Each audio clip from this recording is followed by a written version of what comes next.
Astaga, tak kusangka akan seperti ini. Habisnya, si Kwangso itu juga menyebalkan sekali.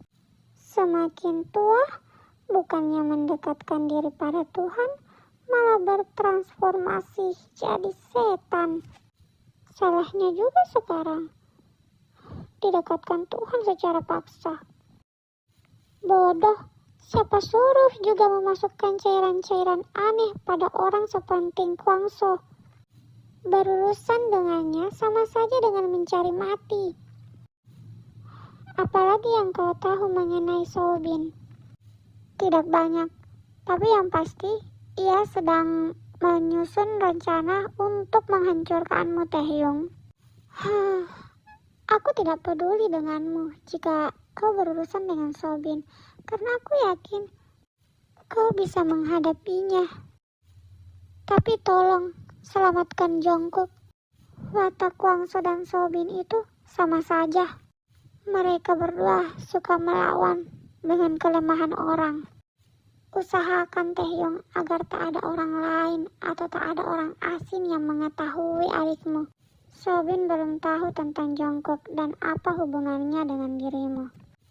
Lindungilah adikmu dengan nyawamu, Kim Taehyung. Jangkauan sosialan.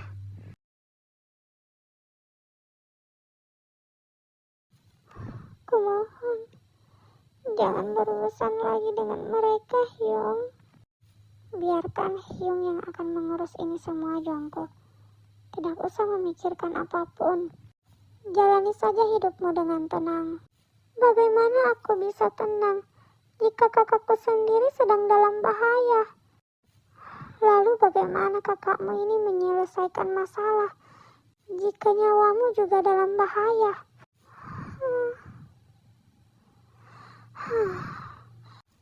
Hyung harus memastikan kau aman dulu, Koki. Aku tidak bisa tenang, Hyung. Aku mengkhawatirkanmu.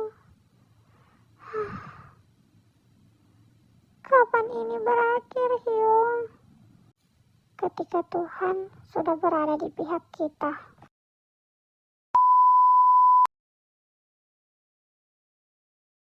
Pak Jimin.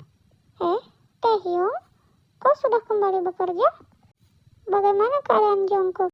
Apa dia sudah baik-baik saja? Seperti yang kau lihat, jika aku sudah berani meninggalkan adikku sendiri di apartemen, berarti dia sudah baik-baik saja. Oh, siapa dia, Pak Jimin? Perkenalkan, dia Park Yuri. Park Chenyeol merekrutnya menjadi karyawan di sini kemarin. Kebetulan juga, dia satu ruangan dengan kita. Hebat kan? Aku Park Yuri. Semoga kita bisa menjadi rekan kerja yang baik. Aku Kim Taehyung, senang mengenalmu. Jadi Pak Jimin, apa karena dia alasan ruang kerja kita menjadi seperti kafetaria? Ya, jangan salahkan aku. Ruang kerja kita terlalu monoton. Jadi, aku sedikit mendekorasinya. Hitung-hitung sebagai penyambutan untuk Pak Yuri. Kau tahu sendiri kan kalau Park Chenyeol itu sangat kaku. Bagaimana jika Yuri tidak betah kerja di sini? Terserah kau sajalah, Jim. Ya sudah, ayo masuk. Sudah waktunya untuk berkutat dengan keyboard dan layar monitor. Hahaha. Iya. Ayo Pak Yuri.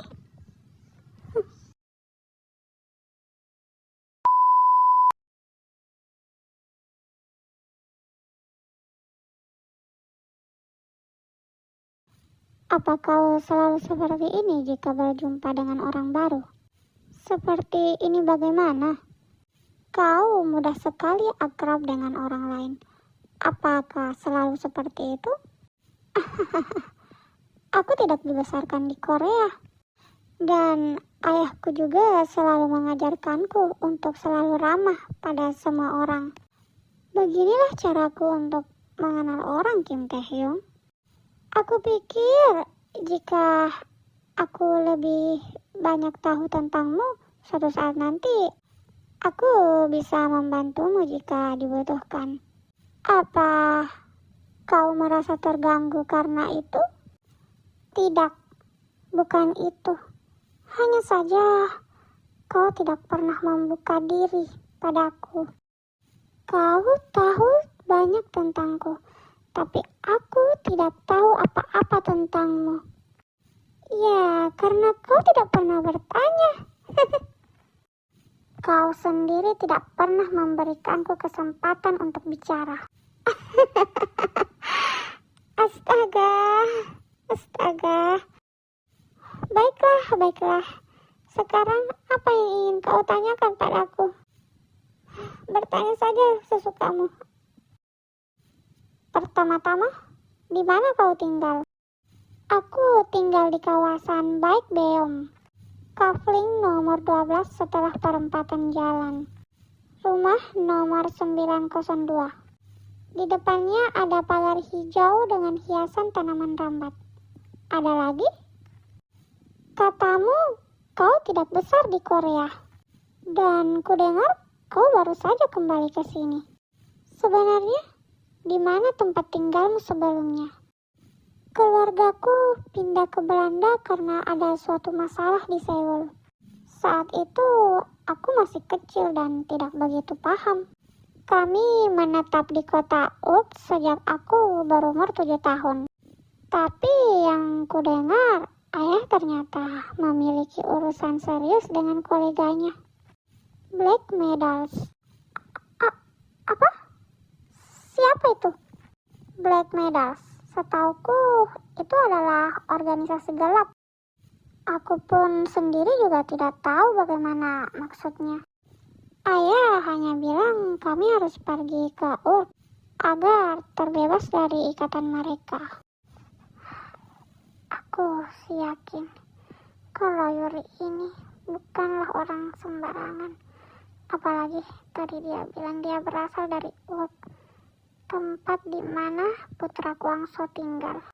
Apakah dia berkata seperti itu dan berpura-pura bodoh untuk mengelabuiku? Baiklah. Ada lagi yang ingin kau tanyakan? Kurasa untuk saat ini itu saja. Bisakah lain kali kita pulang bersama, Yuri? Tentu saja, dengan senang hati, Kim Tae-hyung. Hyung, bisakah kau kemari sekarang? Aku sedang berada di rumah Jimin Hyung sekarang. Hah? Kenapa kau berada di sana? Dan ada apa? Jimin Hyung menelponku tadi, katanya rumahnya kemalingan. Dan ini sekarang banyak polisi di rumahnya. Hah? Kemalingan? Pantas. Jimin tidak masuk kerja hari ini. Dan kenapa dia tidak menghubungiku dan malah kau yang dia hubungi? Ya sudah, tunggu aku di sana. Apa yang sebenarnya terjadi, Jimin? Seperti yang kau lihat, Taehyung, aku kemalingan. Duduklah dulu, Taehyung. Dan Jungkook, obati dulu lukamu kok. Hah? Jungkook, kau terluka? Kenapa bisa? Yang mana? Mana lukanya? Pelan-pelan, bodoh. Adikmu terluka. Sini, Jungkook, singkap bajumu. Sungguh, Hyung, aku tidak apa-apa. Ini hanya luka ringan. Menurut padaku, Jungkook, kau dipukul menggunakan tongkat baseball. Tidak mungkin jika tidak sakit. Apa? Dipukul? Mana kulihat? Hah? Ini yang kau bilang baik-baik saja. Hyung, jangan ditekan. Itu sakit. Lihat, tak usah berlagak sok jagoan. Jangan coba-coba meniruku karena aku tentu saja tidak tertandingi. Mana obat P3 itu? Kemarikan padaku. Sebenarnya apa yang telah terjadi dan kenapa kalian bisa terluka? Bagaimana ya memulainya? Sebenarnya beberapa hari yang lalu aku mendapatkan teror. Teror? kau tidak mengatakan apapun padaku? Kau cerewet. Aku malas bicara padamu. Iya, mau dengar ceritanya tidak? Baiklah, lanjutkan. Jadi, sekelompok orang tiba-tiba datang, ingin mengambil dokumen PM Finansial. Mereka bersenjata. Aku sempat menghubungimu sebelumnya, tapi kau tidak menjawab. Jadi, aku menghubungi Jungkook. Aku berhasil menahan mereka hingga Jungkook datang. Dan mereka terus melawan, bahkan saat aku mengancam menghubungi polisi. Tapi yang terjadi malah akhirnya kami yang tumbang. Memangnya kemana Nyonya dan Tuan Park? Mereka pergi ke Dubai untuk mengurus anak perusahaan di sana. Lalu, apa yang terjadi setelahnya? Apakah mereka berhasil mengambil dokumen itu? Tidak. Mereka pergi begitu saja setelah menyerang kami karena tak tahu di mana apa menyimpan dokumen itu. Tapi ada sesuatu yang tidak asing, Taehyung. Apa? Beberapa dari mereka memakai kalung yang sama persis seperti milikmu dulu. Bukankah kalung itu berkaitan dengan Black Medals?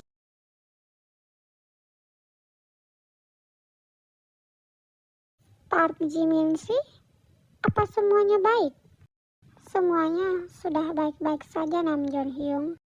Mereka pergi tanpa berhasil membawa dokumen itu.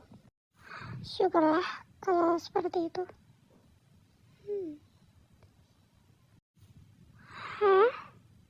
Jungkook?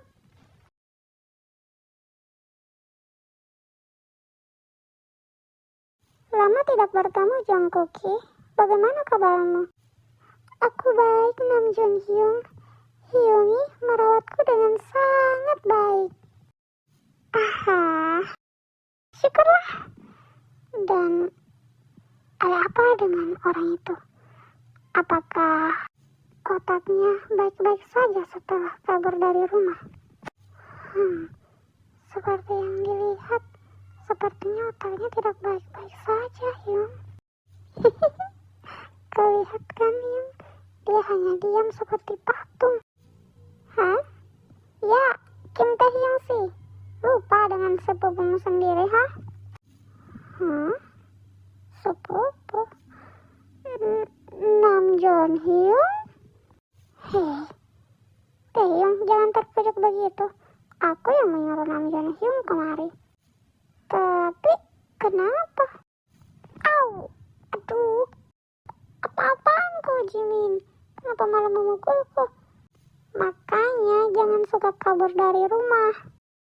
Kau tidak tahu bukan kalau Nam Jun Hyung sudah menjadi polisi sekarang? Hai sialan. Nam Jun Hyung, bagaimana bisa kau di sini? Maksudku, apa yang membawamu sampai ke Seoul? Awalnya iseng. Aku meminta kuliah di Seoul dengan maksud mencarimu. Tapi sepertinya aku sangat beruntung karena usai lulus aku langsung mendapatkan pekerjaan di sini. Aduh, Nam Jun Hyung, ada apa sih? Jidatku sakit tahu. Tadi dipukul Jimin, sekarang dipukul kau lagi. Ini balasan. Karena kau sudah membuat Imu dan Jungkook menangis setiap hari. Jika dulu aku sudah menjadi polisi, kupenjarakan kau sejak dulu. Kemana saja kau selama ini, Nam Jun Hyung, Taehyung bekerja di kantor sepupuku bersamaku. Begitukah? Ya sudah. Yang penting kau tidak melakukan hal-hal lain. Dan kau baik-baik saja. Sudah membuatku lega. Iya, kenalkan rekanku. Namanya Ko Jungmo. Annyeong, Ko Jungmo Imnida. Senang bertemu kalian. Mohon bantuannya agar kami bisa menyelesaikan kasus ini dengan baik. Wah, Daebak sangat berwibawa. Kau menemukan anak ini di mana, Hyung? Ya, jangan sembarangan bicara. Dia itu anak jenderal besar. Jangan memandang kasta. Jangan anggap aku sebagai anak pengusaha. Kita bisa berteman layaknya teman pada umumnya. Wah, Dewi